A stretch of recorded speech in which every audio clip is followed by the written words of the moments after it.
ये जो रिजल्ट है ये मैंने प्रिडिक्ट किया चाहे महाराष्ट्र में हो चाहे अदर स्टेट्स में इस तरीके के रिजल्ट्स दिए जा रहे हैं। मैं आए नहीं बोलूँगा, दिए जा रहे हैं थ्रू मशीन्स। और बहन जी ने कई बार पार्लियामेंट के अंदर भी ये बात कही, आदरणीय बहन जी ने 24 तारीख को रिजल्ट के तुरंत बाद अपनी प्रेस कॉन्फ्रेंस में भी बात कही है कि लोकतंत्र के लिए सबसे खतरनाक यदि कोई चीज़ है ईवीएम, और ईवीएम के माध्यम से ये जो हमारा और आप लोगों का सभी का जो मनोबल गिराने का काम पूरा है, केवल इसके लिए जिम्मेदारी है। और रिजल्ट्स को मैनिपुलेट किया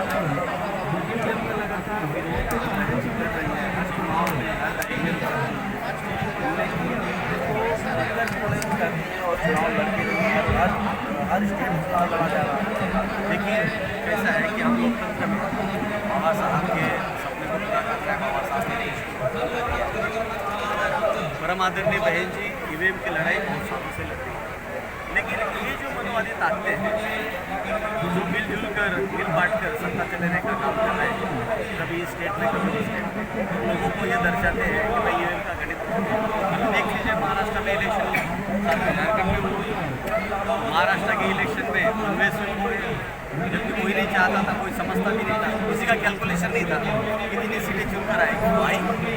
वही दूसरे तरफ झारखंड में देखिए, झारखंड में कांग्रेस और बाकी ये सोची समझी साजिश के तहत ये काम चल रहा है हमारे देश में। और उनको मालूम है कि उनका प्रतिस्पर्धी, उनका विरोधी यदि कोई है तो केवल बहुजन समाज पार्टी, क्योंकि बहुजन समाज पार्टी ना केवल एक राजकीय पार्टी, ये एक मिशन है बाबा साहब को चालू मारने, फूले और शाह, और इसलिए हमें रोका जा रहा है मजबूरन। पहले धांधली होती थी चिट्ठियों के माध्यम से, बैलेट के माध्यम से, हमारी पेटियाँ कहीं गायब कर दी जाती थी इनके गुर्जे बावलियों के माध्यम से। आज वही धांधली ईवीएम के माध्यम से हो रहा है। मेरा रेगुलरली परमानेंटली बैठक बन रही है, आने वाले दिनों में इसका नतीजा आप लोगों को। मेरा एक सवाल बहन जी ईवीएम के विरोध करते हैं, लेकिन बहुजन समाज पार्टी के अन्य कार्यकर्ता ईवीएम में तो कैसे, अगर बहुजन समाज पार्टी चाहे तो उसके देश के अंदर सभी प्रदेशों में नेटवर्क है, अगर चाहे तो रात एक दिन में तक पलट सकता है, ऐसा क्यों नहीं हो रहा है? आपको शायद मालूम होगा कि इसके पहले भी बहन जी के प्रमुख मार्गदर्शन और नेतृत्व में ईवीएम के खिलाफ धरना प्रदर्शन से लेकर सारी चीज़ें लड़ी गई। महाराष्ट्र के अंदर भी हमने धरना प्रदर्शन नहीं किया, बाकी भी आंदोलन किए। परमादरणीय बहन जी का काम करने का एक तरीका होता है, वो हमें जिस तरीके से मार्गदर्शित करती है हम उस तरीके से उनके कैडर्स काम करते हैं। आने वाले दिनों में इसके खिलाफ जो बहन जी निर्देश देगी उसको हम काम करने वाले हैं। लेकिन बाकी की पार्टियों की तरह बहुजन समाज पार्टी नहीं है। बहुजन समाज पार्टी एक कैडराइज्ड डिसिप्लिन पार्टी है और हमारे सर्वोच्च नेता की हर बात को सुनते हैं। तो इसके ऊपर भी बहन जी, परमादरणीय बहन जी उसके ऊपर काम करने वाली है। और 24 तारीख के उस पीसी से आप समझ सकते हैं कि बहन जी किस तरीके से इस इशू के ऊपर उत्तर प्रदेश में दो नेता बहुजनों को दो भागों में बांट दिया है, खासकर चंद्रशेखर बहन जी हमेशा आरोप लगाती, लेकिन चंद्रशेखर के समर्थक कहते हैं कि चंद्रशेखर बहन जी कभी बुलाती नहीं चंद्रशेखर को, तो इसलिए आप उत्तर प्रदेश के इशू के ऊपर मैं बोलना पसंद नहीं करूँगा, क्योंकि मुझे उत्तर प्रदेश के लेकिन इतना जरूर मानता हूँ कि मनोवादी ताकतें हमारे अंदर डिवीजन करने के लिए, हमारे ही कुछ लोगों को हैंडल करने की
मीडिया को, इलेक्ट्रॉनिक मीडिया को मानते हैं, उसके ऊपर अपना मत बनाते हैं, जबकि उन्हें मालूम होना चाहिए कि इसी महाराष्ट्र की भूमि में पिछले 2.5-3 महीने में हमारे 700 से ज़्यादा कैडर लगे, लेकिन हम कोई आपको ढिंडोरा थोड़ी पिटेंगे, कोई हम कैडर कर रहे हैं।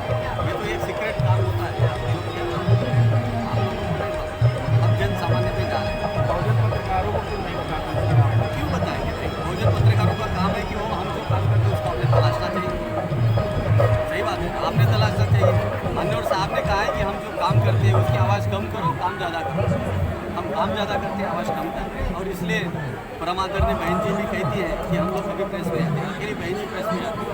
ये तो आज आप मुझे पूछ रहे हैं, इसलिए मैं अपना जवाब दे रहा हूँ। हम कभी प्रेस में नहीं आते।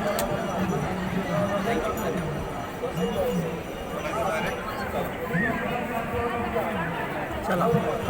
Dongre sir Dongre sir